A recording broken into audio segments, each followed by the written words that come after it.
Nando Nganjong. Marami sa atin, dinadaanan lang ang bayang ito papuntang Vigan o Laoag. Pero alam nyo ba na sa likod ng tahimik na kalsada, The roads of San Juan, Ilocos Sur hold hidden beauty worth stopping for. From the title Buri Capital to the beaches that aren't yet crowded, beach na hindi pa siksikan, samahan niyo akong tuklasin ang dating tinatawag na Lapog.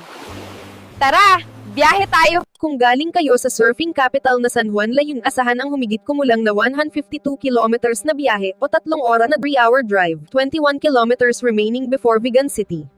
For commutes, it is easy to ride buses traveling to Vigan or Nagsapuning Bernascensnant. Para sa mga commute, madaling sumakay sa mga bus na biyaning Vigan o Laoag mula Cubao o Sampaloc.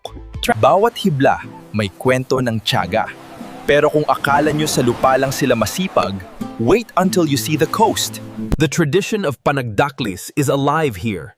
This is the true bayanihan sa dagat, where an entire This crab is amazing. Try the shrimp next! We should do this every weekend.